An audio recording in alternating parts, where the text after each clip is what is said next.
Hermanos y hermanas, muy buenas noches. Gracias por acompañarme en este cuarto video de esta tercera lección de la Biblia. Estamos viendo qué es la Biblia y como les dije, entre más vamos avanzando, más interesante se pone esto, más intenso. Cerramos el video anterior con un muy buen versículo proveniente de Apocalipsis. Y ahorita vamos a empezar el punto 4 de los 6 puntos que tengo para esta lección. Descuiden, trataré de ser breve, de verdad. Pero igual trato de ser lo más, no, ya no breve, sino conciso. Para no atiborrarlos tanto de palabras, pero que igualmente sepan que todo esto que se habla en esta lección es verdad escrita en la Biblia. Vamos al cuarto punto, que es una revelación progresiva. La característica sobresaliente de la revelación divina, como la llamamos en la Biblia, es su progreso. En las primeras partes de la Escritura tenemos una revelación rudimentaria y en las últimas una complementaria.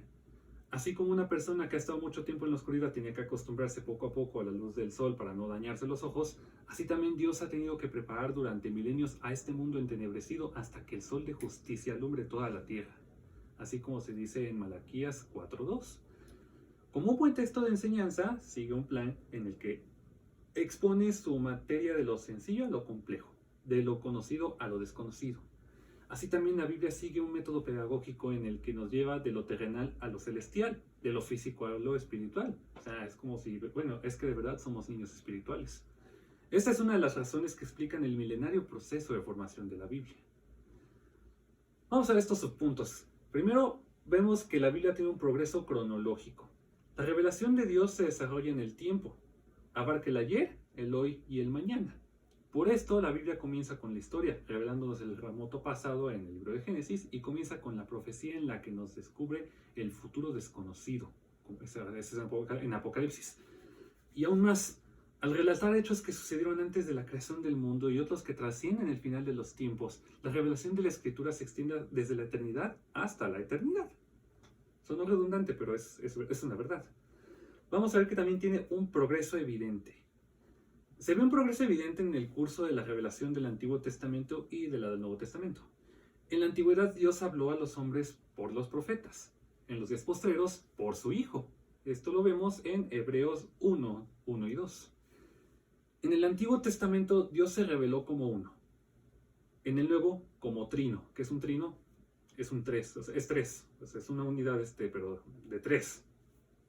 Las instituciones del Antiguo Testamento son símbolos o figuras de las cosas celestiales y venideras reveladas en el Nuevo Testamento, tal cual lo podemos ver en Hebreos 8, 4 y 5 y Colosenses 2, 16 y 17. La ley grabada en tablas de piedra prepara el camino para la superior revelación de la ley grabada en el corazón del creyente, tal cual lo vamos a ver ahorita en 2 de Corintios 3:3, pero yo les voy a leer desde el versículo 2, que dice: Nuestras cartas sois vosotros, escritas en nuestros corazones, conocidas y leídas por todos los hombres, siendo manifiesto que sois carta de Cristo expedida por nosotros, escrita no con tinta, sino con el Espíritu del Dios vivo, no en tablas de piedra, sino en tablas de carne del corazón. También podemos ver que en su progreso existen pasajes de sentido complementario. Hay algunos pasajes del Antiguo Testamento que, además de su significado básico, poseen un sentido complementario, que solo se hace evidente cuando se les cita en el Nuevo Testamento. Vamos a ver un ejemplo. En Oseas 11:1, que dice: Cuando Israel era muchacho, yo lo amé, y de Egipto llamé a mi hijo. Sí, o sea, ustedes lo leen así simplemente y pues llamó a su chamaco de Egipto, ¿no? Pues no, o sea, cuando decimos, o cuando se dice mi hijo en ese versículo, se refiere al pueblo de Israel. Y en Mateo 12:15 dice, vamos a leer desde el versículo 14, dice: Y él, despertando, tomó de noche al niño y a su madre y se fue a Egipto. Y estuvo allá hasta la muerte de Herodes, para que se cumpliese lo que dijo el Señor por medio del profeta, cuando dijo: De Egipto llamé a mi hijo. Y aquí en mi hijo se refiere a Jesús. Compárese asimismo Jeremías 31:15 con Mateo 2:18 y Deuteronomio 25:4 con 1 de Corintios 9:10, pero eso ya se los voy a dejar de tarea a ustedes. Vamos también a ver que la Biblia tiene un progreso de clarificaciones. Algunas verdades, a las cuales se llaman misterios, y que se refieren a la salvación del hombre, no fueron reveladas en el Antiguo Testamento, sino en el Nuevo, y no todas a la vez. Jesús dio a conocer los misterios del reino de los cielos en Mateo 13:11. No todos, desde luego, o sea, fue progresando.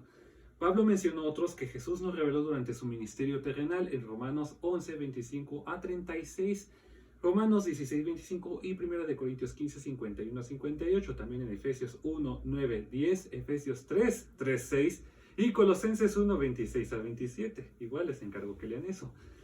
Otro misterio más va a ser revelado al final de los tiempos, tal cual se dice en Apocalipsis 17. También podemos ver que, ojo aquí, hay normas más exigentes. O sea, también fueron progresivas las enseñanzas morales de la Biblia. Así como en reiteradas veces Jesús declara, fue dicho a los antiguos, pero yo os digo, y esto podemos verlo varias veces a lo largo del quinto capítulo del libro de Mateo.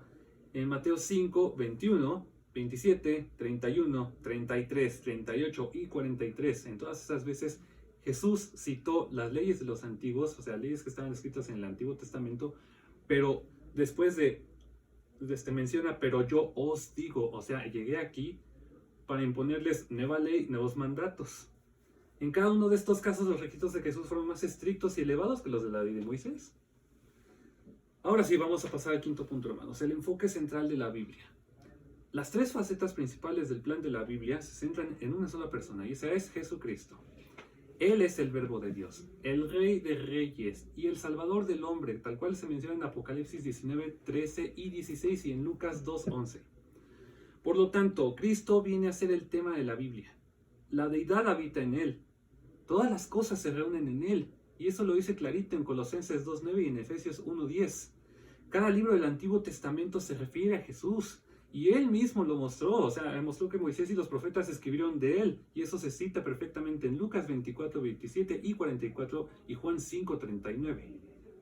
No es difícil ver que cada libro del Nuevo Testamento se refiere claramente a Jesucristo o testifica de él. Aún la tercera carta de Juan, que no lo menciona, tiene que ver con su obra. Jesús dijo, refiriéndose al Antiguo Testamento, que las escrituras dan testimonio de él. Y ya sabemos que los escritos de los apóstoles son escrituras, así como los de los profetas. Por lo demás, las enseñanzas de los apóstoles son las de Jesús. Vamos a ver esto en Juan 14, 26. Este versículo dice, mas el Consolador, el Espíritu Santo, a quien el Padre enviará en mi nombre, Él os enseñará todas las cosas y os recordará todo lo que yo os he dicho.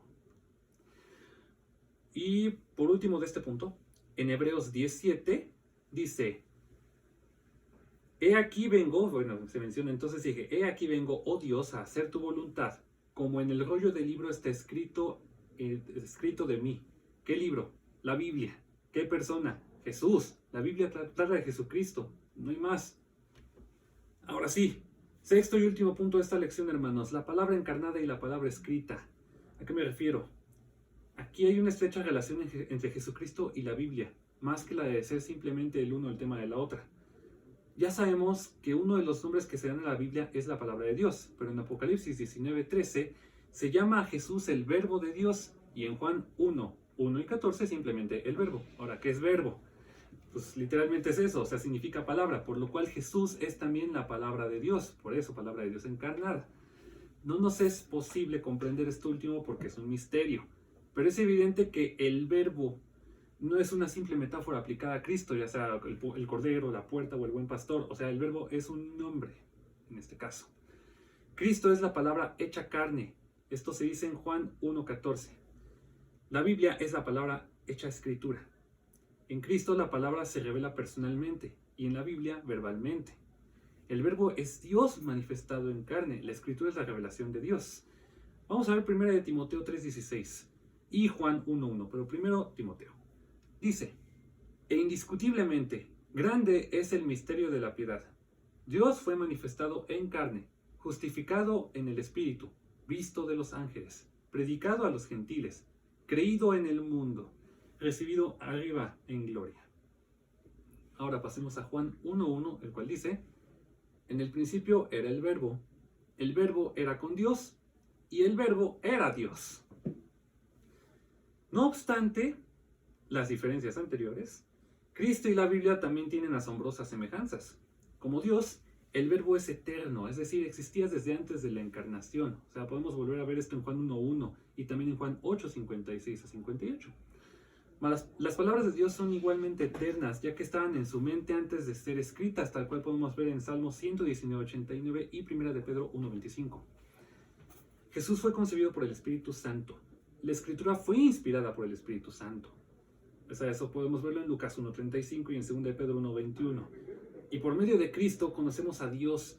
Por la Biblia sabemos del único Dios verdadero, revelado en Jesucristo, tal cual podemos leerlo en Juan 1:18 y Juan 14:8 y 9.